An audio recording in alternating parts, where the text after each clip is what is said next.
কে যেন জিজ্ঞেস করলো আমাকে? হ্যাঁ, আমি নুন দিয়ে পান্তা খেয়েছি কিনা? আরে আমি জেলের ছেলে, আমার নিঃশ্বাসে প্রশ্বাসে নুন রয়েছে। সরি, এই সভায় কেউ তো চেন্নাই থেকে আসেননি, বাইরে থেকে কারা কারা এসছেন একটু হাত তুলুন। আপনাদের মধ্যে কে কে বাড়ি ফিরতে চান? কি সমস্যা আপনাদের? স্যার, আমি এখানে একটা ভালো চাকরি করব বলে এসেছিলাম, ঠিক যে কারণে আপনি বিদেশে গেছিলেন। কাজ তো কেউ দিলই না, উপরন্তু মজুরিও ঠিকঠাক করে পাই না স্যার। কি সমস্যার সমাধান করবেন? আরে একটা না, হাজারটা সমস্যা রয়েছে। আমি চিনগলার থেকে আসছি, সমস্যা মজুরি। এখানে মিথেন গ্যাসেরও সমস্যা আছে। এখানে চোরাবালির কারবার চলে বহুদিন ধরে। কাবেরী নদী তো দূষিত হয়েছে, কৃষ্ণা নদীও দূষিত হচ্ছে, আর তাতে আমাদের স্বাস্থ্যের ক্ষতি হচ্ছে। বলা সত্ত্বেও কিচ্ছু হয়নি। 32টা জেলার 32 রকমের সমস্যা। যদি আমরা এখনো চুপ থাকি তাহলে ওরা আমাদেরকে পায়ের তলায় পিষে মারবে। তাদের এর জন্য কৈফিয়ত দিতে হবে। হ্যাঁ, কি বললেন আপনি? আরেকবার বলুন তো। তাদের এই জন্য কৈফিয়ত দিতে হবে। আপনি কি কোনো প্রশ্ন করেছেন? প্রশ্ন না করলে উত্তর দেবে কেন? প্রত্যেককে পেন আর পেপার দাও আর সবাইকে সবার সমস্যা লিখতে বলো। Okay sir. আপনারা প্রশ্নগুলো লিখে দিন। সিএম কে আমি প্রশ্ন করব। আপনাদের সমস্যার সমাধান করতে হলে আপনাদেরকে সমস্যাগুলো আমাকে লিখে জানাতে হবে। আজই, এখনই আমি যাব ওদের কাছে। স্যার স্যার স্যার, একটা কথা ছিল। আজকে মুখ্যমন্ত্রী একটা জনসভা আয়োজন করেছেন, আমার মনে হয় ওখানে গেলে ভালো হবে। আমি আপনাদের হয়ে সমস্ত সমস্যার জন্য ওদের কাছে যাব। স্যার, আমরা আপনার সঙ্গে আছি, আমরাও যাব আপনার সঙ্গে।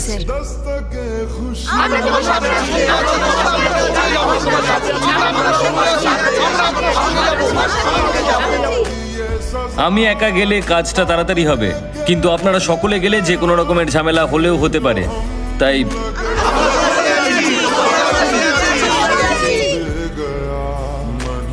চলুন। দাদা শুনছো, সুন্দর নাকি লোকজন নিয়ে আমাদের এই মিটিং এর দিকে আসছে। তাই নাকি? আসতে দে। আরো শুনলাম বাইক নিয়ে আসছে নাকি ওরা। দেখুন, উল্টো পাল্টা কথা অনেকে অনেক কিছুই বলতে পারে, কিন্তু কাজের সময় বোঝা যায় কে আসল লোক। কিরে, তুই কি আমাদের দলে যোগ দিতে চাইছিস? আমরা যদি তোকে দলে না নিই তখন কি করবি? দলে যোগ দিতে আসেনি, প্রশ্ন করতে এসেছে। আমার মঞ্চে এসে তুই আমাকেই প্রশ্ন করতে চাইছিস? অনেক সাহস তো তোর। উড়তে চাইছিস ও? যখন ডানা ছেটে দেব তখন বুঝতে পারবি কত ধানে কত চাল। আমি যদি একটা ইশারা করি না, এরা তোকে টুকরো টুকরো করে কেটে ফেলবে।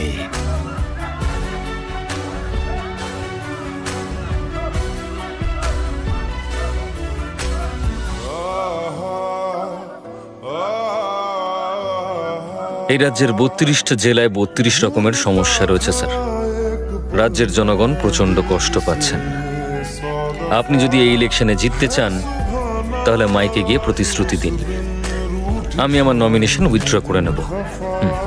সিম্পল।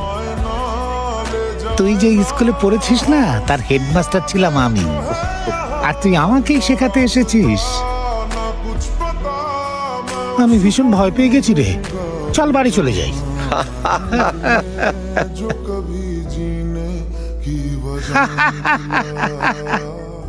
এইটার জন্য ওরে 30 বছর ধরে এই রাজনীতির খেলায় আমি খেলছি।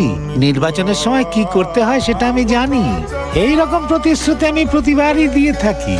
দেশে যদি গরিব না থাকে তাহলে আমরা ভোটটা পাবো কার থেকে? ওরা পেটের দায়ে চুরি করবে, একে অপরকে খুন করবে, আর আমরা গলা চিৎকার করে প্রতিবাদ করব। তারপর ভোটের সময় ওদের কিছু টাকা দিয়ে দেব, ওরা সুরসুর করে এসে সব আমায় ভোট দেবে, আর আমাকেও রাজনীতি শেখাতে এসেছে। যা।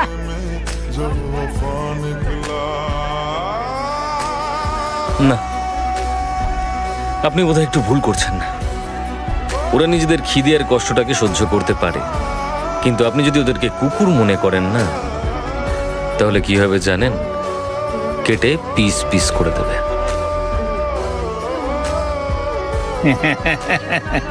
ওরে শোন, তামিলনাড়ুতে মাত্র 2টো দল আছে।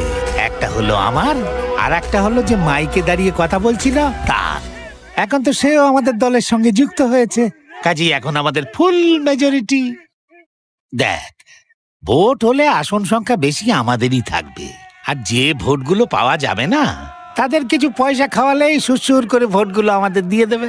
যদি আপনারা আসন বেশি পান তাহলে তো সমস্যাগুলো সমাধান করা বেশি সহজ। আরে তুই কি পাগল হয়ে গেছিস? আরে এখানে টাকা চড়িয়ে ভোট কিনতে হয়, কেউ একে বোঝাও।